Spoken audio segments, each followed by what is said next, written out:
Today we are going to talk about our upgraded version of the newest precon from Bumbleflower, Peace Offering. For this deck, we decided to use Mrs. Bumbleflower as the main commander and ended up removing the alternative commander, Mr. Foxglove, as it was trying to do something completely different. This deck is a little bit more difficult to pilot than the majority, especially when comparing to the other precons of this set, as this is a group hug strategy. It is very common that the term group hug is also mixed and confused with control or even pillow fort. So, before we begin our deck tech, let's clarify this a little bit. Group hug promote a cooperative and chaotic game environment by benefiting all players by providing resources such as extra cards, mana, or other benefits to everyone, using resource distribution with cards like Howling Mine and Rites of Flourishing. More importantly, we need to use a lot of political play to turn our disadvantage into an advantage. In this case, our commander is a draw machine, and we can use this card draw ability to convince our opponents to do our bidding without appearing to be the threat at the table. Control. Maintain control over the game by countering spells, removing threats, and managing the board state, using counter spells, removal, card draw, and advantage to do so, typically winning through powerful hard-to-remove finishers or combo pieces after gaining control of the board. Lastly, we have Pillow Fort. The main goal is to protect us behind a wall of enchantments and artifacts that deter attacks, aiming for a long-term strategy to win, using key defensive enchantments artifact cards that make attacking you difficult or undesirable, such as Ghostly Prison, Propaganda, Spear of Safety, and Crawl Space. Life gain and protection. Additional ways to protect the player, often through life gain or preventing damage. Examples include Leyline of Sanctity and Solitary Confinement. Stalling the game, slowing down the game until they can achieve their win condition. The win conditions are often through hard to interact with enchantments, incremental advantages, or inevitability. Examples include Test of Endurance, Heliod Sun-Crowned, combos, or a large Aetherflux reservoir. Our commander is Miss Bumbleflower, a 4-mana Bunt commander, 1/5 with vigilance with the following texts. Whenever you cast a spell, target opponent draws a card. Put a +1/+1 counter on target creature. It gains flying until end of turn. If this is the second time this ability has resolved this turn, you draw 2 cards. With our commander on the board, all cards we play are giving cards to our opponents, but also counters and flying to our creatures. Our draw ability only activates when we play 2 spells on the same turn. This will help us refill our hand, and the person that you decide to give your cards to may change from game to game. You may be scared of a more aggressive player and decide to give them cards to stop attacking you in exchange. If an opponent is clearly ahead of everyone else, you will probably give cards to the other 2 players so you can join together to remove that player from the game. You may also just want to give the cards to the player that is losing the game in order to keep them in play and make sure you have an ally on the table. In a normal game of Commander, the player that is ahead first normally is not the one winning the game, as the rest of the table tends to unite against it. This is also the reason we decided not to run some cards like Narset, Parter of Veils, Approach of the Second Sun, and Smothering Tide. These are very powerful, and it's true they work well with our commander. However, they will make us the enemy for sure, and that's not our game plan. We have a few alternative win conditions that we are going to talk in a little bit. But first, let's talk about the creatures that we are running. Beza, the Bounding Spring, a 4-mana 4/5 with a very powerful ATB. When Beza enters, create a treasure token if an opponent controls more lands than you. You gain 4 life if an opponent has more life than you. Create 2 1/1 blue fish creature tokens if an opponent controls more creatures than you. Draw a card if an opponent has more cards in hand than you. This is very powerful, but doesn't put us ahead, just helps us keep up with what the rest of the table is doing. Shulain, Teller of Tales, 5-mana Bunt, 2/4 with Vigilance, and also one of the most famous Bunt commanders ever with whenever you cast a creature spell, draw a card. Then you may put a land card from your hand onto the battlefield. Note that the creature doesn't need to resolve, as this triggers on the cast, giving us some more card draw and ramp. Dusclegion Duelist. The first card that we are going to talk about was that has synergy with our commander's +1/+1 counter ability. In this case, giving us card draw once per turn. If you think about it, with our commander it makes it so you don't have to play 2 cards per turn to draw cards. Edric, Spymaster of Trest. an old political simic commander that is a staple in these strategies, as it gives us draw every time creatures deal combat damage to our opponents, but not to us. Feyborrow Elder, Rishkar Pima Renegades, and Tender Wild Guides. Fantastic mana dorks to help us get to more expensive cards. Forgotten Ancients and Mana Gorger Hydra, that trigger a +1/+1 counter whenever a player plays a spell, and in the case of Forgotten Ancients, the ability to move those counters at the beginning of our upkeep. Glunch the Bestower, a 3-mana Selesnya jellyfish with, at the beginning of your end step, choose a player. They put 2 +1/+1 counters on a creature they control. Choose a second player to draw cards. Then choose a third player to create 2 treasure tokens. An excellent political card, as we have a lot to offer and an opportunity to make some deals with our opponents, offering either mana, draw, or power.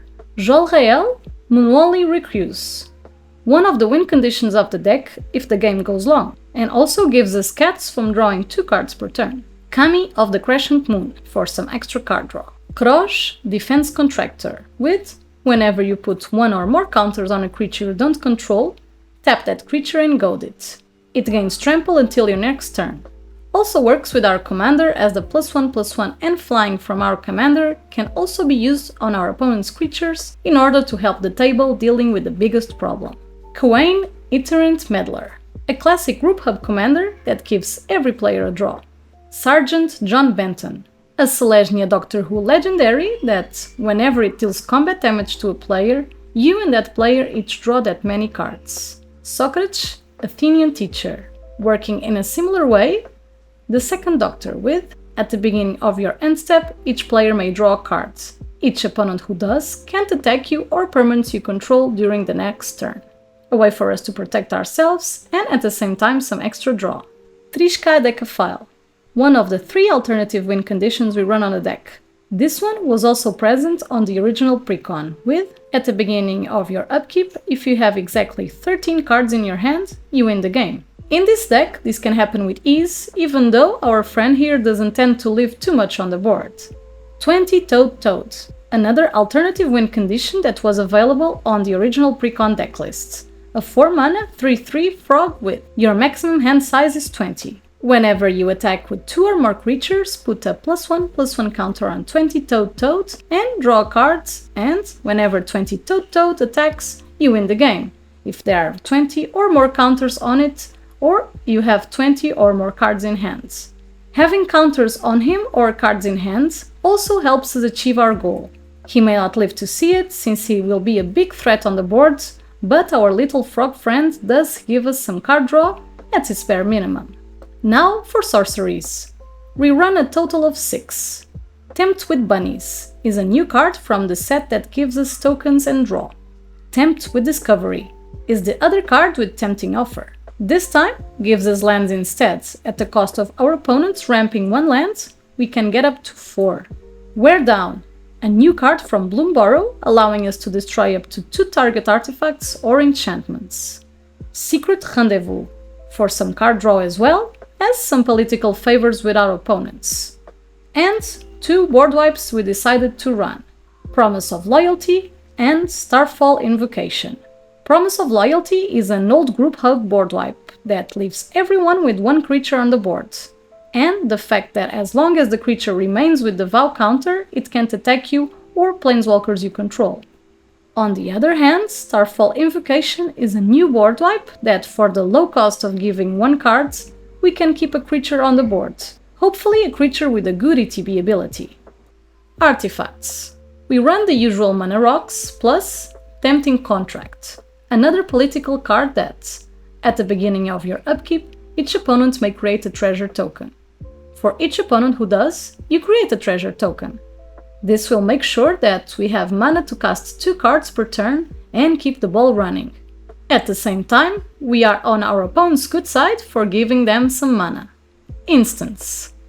We decided to run some protection in this department. In this case, we are running some new cards, as well as some fog effects like Riot Control. Notably, it only stops the damage that would be dealt to you and not your opponents, and at the same time gain life equal to the number of creatures all your opponents control. Obscuring Haze, a fog effect that can be cast for 0 mana if we happen to keep our commander on the battlefield, surprising our opponents out of nowhere. Arachnogenesis creates you a small army of spiders while protecting you. Dawn's Truce, another new card from Bloomburrow with gift a card and you and permanents you control gain X-proof until end of turn. If the gift was promised, permanents you control also gain indestructible until end of turn, being almost a mix between a heroic intervention and Teferi's protection. Even though not as good, it does get the job done. We also have some notable enchantments. Psychic Possession is the first one in this case with Enchant Opponent. Skip your draw step. Whenever the enchanted opponent draws a card, you may draw a card. We would use this on the opponent we would give our cards with our commander ability, turning our deck disadvantage into an advantage without making us seem like the main targets. On the trail, to put the ability of drawing 2 cards per turn to good use in this deck, allowing us to ramp at the same time. With so much card draw, we are bound to draw a lot of lands, and this fixes that issue. Simic Ascendancy, as one of the main alternative win conditions of the deck. The deck has a lot of +1/+1 synergy, so this can be hard for some decks to interact with, and that can win the game as well. Innkeeper's Talent is also a new card that has that +1/+1 counter synergy we just talked about. Giving counters at the beginning of your combat, for 1 extra green, it gives us Ward 1 to permanents we control with counters on them, and on its last level, a better branching evolution. The last enchantment we need to talk about is also one of our main win conditions. But before that, we need to talk about 2 cards that are very special in this deck. View from Above and White Mane Lion, both offering the ability to cast at instant speed for 2 mana, cards that return to our hand by itself and trigger our commander multiple times, ideally twice per turn. In the case of White Mane Lion, it can return itself to our hands, so for 4 mana we can give 2 cards to our opponents, draw 2 cards, and 2 +1/+1 counters repeatedly. View from Above does the same thing. However, it requires us to control a white permanent, but because we only need this card when we control our commander, this shouldn't be a problem. These are the best draw engines on the deck. Their only limitation is the amount of mana that we have to cast them. However, the last enchantment may solve that issue. Omniscience, a costly 10 mana blue enchantment with you may cast spells from your hands without paying their mana costs. Assuming everyone is tapped out, you should be able to do with either View from Above and White Mane Lion, as you can trigger our commander multiple times and make our opponents draw their entire deck. We will not deck ourselves, as our commander only makes us draw when we cast our second spell, so we are safe. So, assuming our opponents don't have a way to respond to this, we should win the game. Hope you enjoyed our deck list, and as always, if you want to take a look at the full deck list, we will leave it on the description below. We want to hear your opinion and what cards would you add to the deck. We have a Ko-fi, so if you would like to support the channel, and as always, thank you so much and see you next time!